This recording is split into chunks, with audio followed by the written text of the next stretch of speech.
I can take them out in 2 pitches each." Leah Nelson said this in a firm voice. Firm enough for the field microphone to pick up. Firm enough for 8,000 people to hear. The stadium laughed. It wasn't a chuckle from 2 or 3 people. It was that collective roar that rises from the stands in waves. Thick, heavy, the kind that comes crashing down on you before you can catch your breath. 8,000 people who had never paid attention to a reserve who spent 2 years carrying a clipboard on the bench as if she weren't a player, as if she were furniture. Catherine Walsh, head coach, 46 years old, 20 of them in women's baseball, turned her face to the side. She didn't answer. She bit the corner of her lip and stared out at the field, as if Leah's statement had already been filed away and discarded the very second it left her mouth. On the other side of the dugout, Nicole Jimenez held her right hand, wrapped in a bandage. The bandage had appeared too quickly for a real injury. Leah had noticed it the moment Nicole stepped into the dugout, but she hadn't said anything yet. The scoreboard flashed 4-3, 7th inning. Team trailing, and the opponent, the Columbus Titans, had the 3 most dangerous hitters in the league waiting in the lineup. The crowd was still laughing when Leah picked up the glove from the dugout floor, an old glove, leather darkened at the edges, worn in a way that didn't match the rest of her gear. A new uniform, crisp blue, the sponsor's logo embroidered on the shoulder. That glove belonged to someone else, from another era. No one on the team had ever asked about it. Leah left it that way. Deliberately, she walked toward the mound without waiting for Catherine to say anything else. The coach called her name once. Just once. Leah didn't stop. The umpire hesitated, glancing at the bench for a sign that there had been a mistake. Catherine closed her eyes for a second that said it all, and shook her head. Cleared. The Titans' leadoff hitter took her position at the plate. Broad shoulders, low stance, a track record of making contact with 74% of pitches in the strike zone. The team analyst had spent weeks compiling that number. Leah didn't need the analyst. She knew that woman. Not from statistics. From something else. From somewhere no one in that stadium knew. And when their eyes met, less than a second before Leah turned toward the catcher, the opposing batter was the first to look away. That detail didn't catch anyone's attention in the stands. Nicole saw it. Leah stopped on the mound. She closed her eyes. Exactly 30 seconds. Had always counted since she was a child. In her backyard, with her father shouting the time from afar, the crowd began to boo. The umpire raised his hand, calling for silence without even knowing why. There was something about that gesture that silenced the crowd before they could decide what to do with it. 30 seconds, motionless. Then she opened her eyes. She adjusted the old glove on her left hand. She threw. The sound of the impact on the catcher's glove was different from what the crowd expected, drier, deeper. The kind of sound that needs no explanation. Strike. The laughter from the stands died right there. Not completely. There was still murmuring. There was still skepticism scattered among the rows. But that first strike erased the collective certainty that this would be a public disaster. People looked at each other. Doubt is different from laughter, and the crowd was beginning to feel that difference in their bones. Catherine didn't clap. She stood still with her arms crossed over her chest, the same way she always stood when something wasn't going according to her plans. Different, not better. If you've been here since the first pitch, you'll want to stay until the last one. Subscribe to the channel. This story doesn't end where you think. It does. The glove wasn't hers. Leah was 17 when her father put it in her hands for the last time. Marcus Nelson, 42 years old, a maintenance technician at a public school in Atlanta, who woke up at 5 in the morning to coach his daughter before work started. He was never a pro. He never came close, but he understood pitching the way certain people understand music, from the inside, through intuition, through something that isn't in any manual. The glove was his. 15 years of use, worn out even before it reached Leah's hands. She never replaced it. Marcus Nelson died 18 months before that game. Aneurysm. No warning, no signs, no time to prepare anything. On an ordinary Tuesday morning before breakfast, Leah was at practice when she got the call. Preseason, first day of tryouts for the national team. The day that was supposed to be the beginning of everything. She didn't talk about it with anyone on the team. Not because she was weak. Because no one asked. 2 years on the bench. 2 years watching Nicole Jimenez pitch games that Leah could have pitched with her eyes closed. And she had just proven that literally. Catherine always found a technical justification. Consistency, experience, chemistry with the catcher.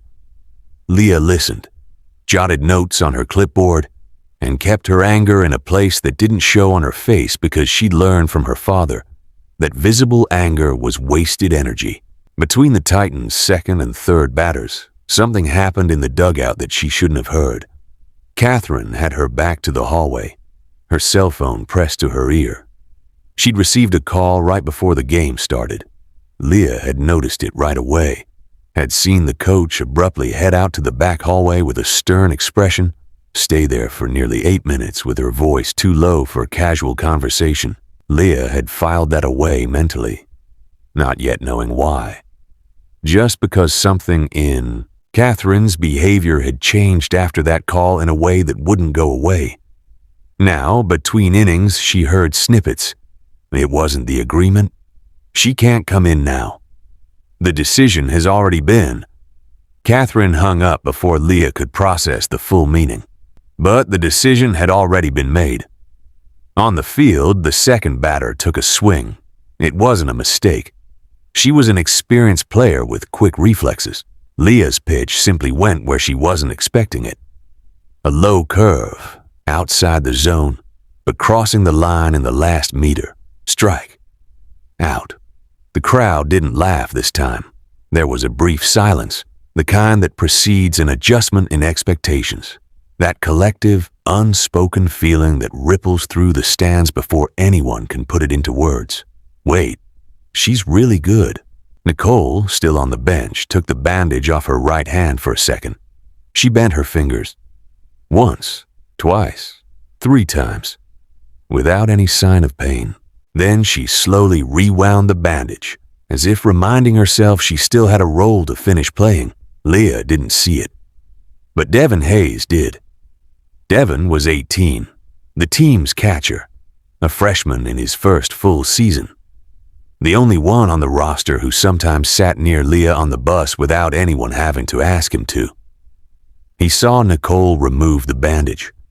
He saw her fingers bend without any visible pain, and he kept that image stored away like someone who doesn't yet know what to do with it, but knows they can't simply discard it. The third batter was different. Smaller, faster, a style that defied statistical norms, the kind that confounded experienced pitchers precisely because there wasn't enough history to build a prediction. Leah stopped on the mound. She closed her eyes for the usual 30 seconds. The crowd didn't boo this time. They waited, and it was in that silence that Leah, her eyes still closed, heard the south stands fall completely silent before the rest.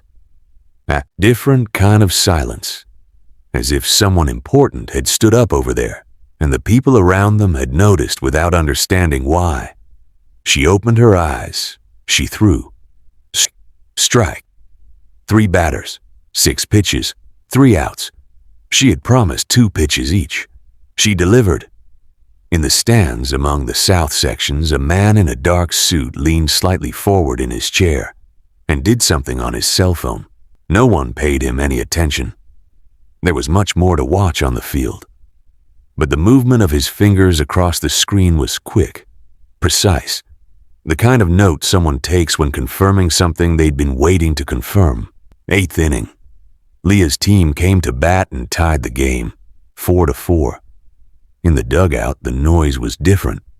The players were speaking louder, moving with that energy that only appears when a game truly turns around, when what seemed lost begins to seem possible. Devin came in through the side corridor and almost bumped into Leah, who had her back turned, adjusting her shoelaces. "You saw it, right?"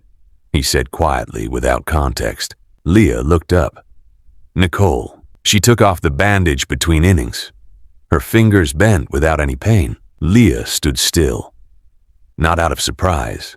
There was a part of her that had already imagined that possibility back then, when the bandage appeared too quickly. But hearing it out loud was different. It was the difference between suspecting something and having to decide what to do about it before the game ends. "Don't say a word," she said. Leah. "Not yet." She finished tying her shoelace and stood up. "Not yet." Devin shut his mouth. But there was something in his gaze that Leah read correctly. He wasn't going to let this go tonight. What happened in the next 15 minutes was the kind of thing that changes what a person thinks they know about how decisions are really made. Catherine went out into the back hallway during the break. Leah went to get a drink of water from the water cooler in the same hallway. Not on purpose, and on purpose at the same time. She had learned from her father that wrong turns sometimes led exactly where things needed to be seen. Catherine was leaning against the wall, talking to the team's strength coach. Whispered voices, both leaning in, the conversation stopping when someone approached. Leah arrived before they noticed. "See, I asked her to sit out the game. Nicole understands what's at stake here. If Leah pitches too well today, the Federation will..." The strength coach saw Leah first. Catherine turned. Silence. The three stood still for a moment that lasted longer than it should have. Catherine with her jaw slightly clenched. The trainer looking at the floor. And Leah with that stillness that was more frightening than any obvious reaction. Leah didn't scream. She didn't cry. She didn't do any of the things anyone would expect from someone who had just realized that 2 years on the bench weren't the result of competence or lack thereof.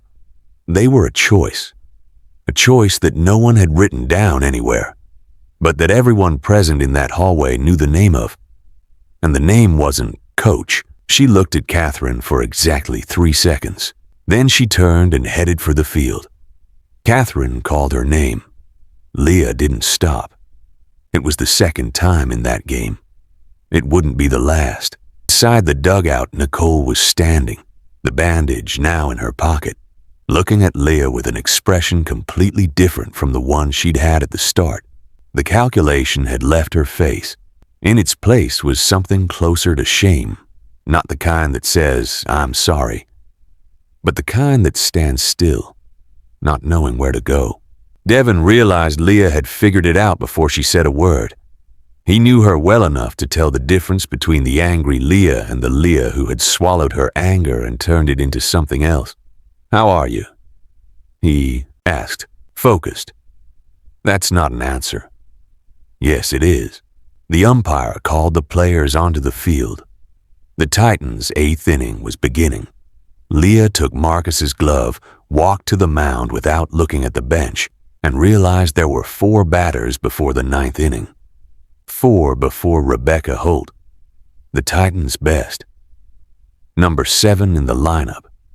The one who had smiled with that recognition that no one else in the stadium had noticed. Leah knew exactly where that smile came from. And she also knew that the explanation intersected directly with everything that was happening inside that back hallway. But there were still 4 batters left. She closed her eyes. 30 seconds. 3 years before that game, Leah Nelson and Rebecca Holt had been selected for the same National Development Program. A training camp in Nashville, 3 weeks, 40 players from across the country, 8 spots on an experimental team that didn't yet have an official name, but that everyone in the know understood what it was. The foundation of the first professional women's baseball league in the United States. Leah had placed 2nd in the pitching evaluations.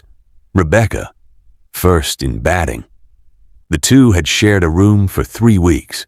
trained together at 6 in the morning while everyone else was still asleep, argued once, for real, about breathing technique, with real anger, and laughed it off that same afternoon. When training camp ended, the 8 spots were filled. Leah and Rebecca were left out for a reason the coordinator didn't include in the official report, but said aloud to both of them separately on the same day.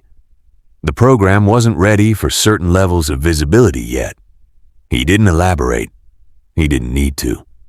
Rebecca went to Columbus. Leah went to the team that wanted her as a reserve. They had never played against each other until that afternoon. Rebecca's smile before the 8th inning was neither a taunt nor a mockery. It was the recognition between two people who knew what it had cost to get where they were, and who understood, without needing to speak, that what was happening on that field went beyond the score. Leah struck out the 4 batters before Rebecca with an efficiency that had stopped surprising the fans and started unsettling them in a different way. It wasn't a question of whether she could do it anymore. It was a question of how and why no one had known before. When Rebecca stepped up to the plate, Leah closed her eyes for 30 seconds. This time, what went through her mind wasn't pitching mechanics. It was Marcus in the backyard in Atlanta with his worn-out glove and a patience that seemed bottomless. It was him saying that the 30 seconds before, anything important weren't superstition, weren't a ritual. It was the minimum time the human body needed to separate the noise from what was real. 30 seconds because that's how long it took you to learn your first proper pitch. 30 seconds because that's how long you stood in the hospital hallway before you could enter the room. 30 seconds because it's the only habit that's completely yours, and no one can take that away from you. She opened her eyes.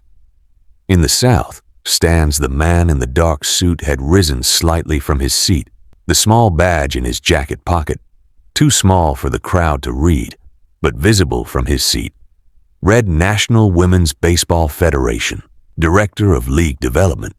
He had come to that game because of an internal report that had been circulating for 6 months. Evaluation numbers for an Atlanta backup pitcher that didn't match her accumulated bench time. The kind of discrepancy that, when it appears, either means an evaluation error or means something is being managed. The call Catherine received before the game had been from him. He had said that if the player in the reports was who the number said she was, the professional league program, federally funded $10 million for the founding franchise, a structure that would redefine women's baseball in the country, would be built around her. That the decision was already in the works, that it depended on what he saw in that game. Catherine had spent the previous 2 years managing that situation the only way she knew how, by keeping Leah on the bench, betting that the reports wouldn't hold up on a real field, betting that someone with real talent but no game experience would fall apart when the pressure came. Leah was in the 8th inning with Rebecca Holt on base, without having missed a single pitch, and without having asked anyone's opinion to do so. Catherine stood on the bench with her arms crossed and the expression of someone watching a 2-year bet unravel in real time. Rebecca took her usual low stance. Devin gave the signal. Leah looked at him once and changed it. Devin frowned. Leah repeated the signal. Different. A pitch they had never practiced. Together. One she had never thrown on this team. One that didn't exist in any of the league's playbooks. Devin stood still for a second, catcher's mitt in hand. Then he took his position without question. Rebecca knew Leah. 3 weeks of joint training in Nashville had mapped out her repertoire. She knew what Leah did well, knew her preferred angles, knew where the throw tended to go when the pressure mounted. She had spent the previous week preparing specifically for this. The throw Leah released was none of the ones Rebecca had studied. It was a pitch Marcus Nelson had developed in an Atlanta backyard, one that had no technical name in any manual, one that had never been filmed. It was the pitch Leah had kept hidden for 18 months, as if keeping it meant keeping her father alive a little longer. The pitch she had never used in a game because there was something about it that seemed too big to waste on a small moment. This moment was not small. Rebecca's bat sliced through the air and found nothing. Strike. In the stands, the man in the suit stood up fully from his chair for the first time in hours. Rebecca took a deep breath. She readjusted. She looked at Leah with the clarity of someone who recognizes they are facing something they weren't expecting, and that the realization came too late to change the outcome. Leah returned to the mound. She closed her eyes. 30 seconds. 8,000 people in complete silence. No boos, no cheers, just that strange collective restraint.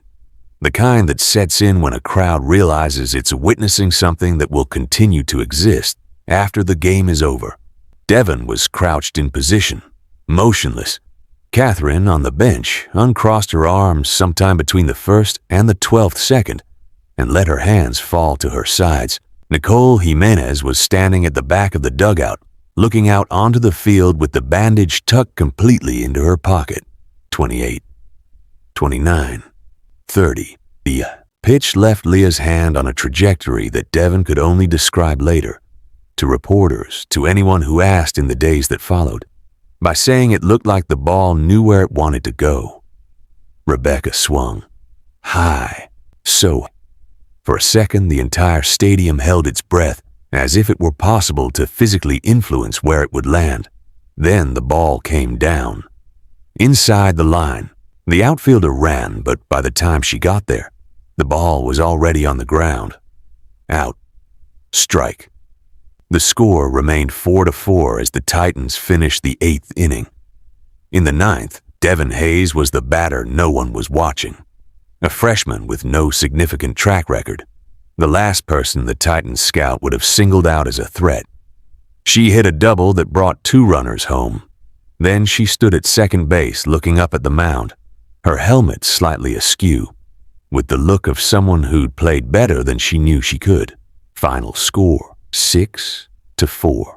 When the umpire confirmed, the final out of the game and the noise from the stands rose in a way that mixed astonishment with something older and heavier.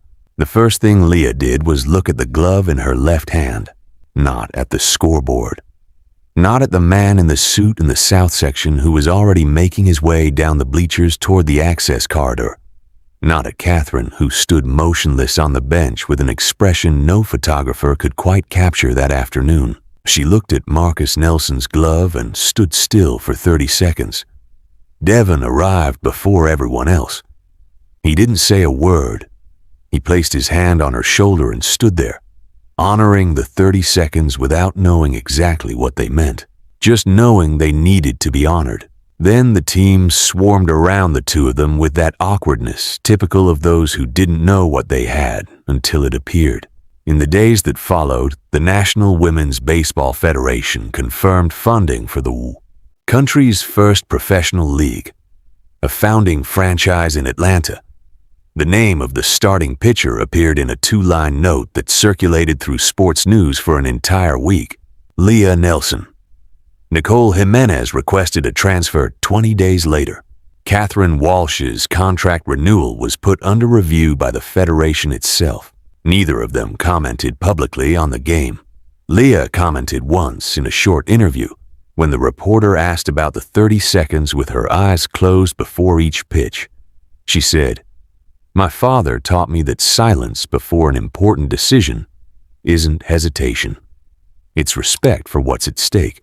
Then she adjusted the old glove on her left hand and ended the interview. If this story got to you, if it stuck with you, you already know what to do. Subscribe to the channel and turn on notifications. There's much more coming.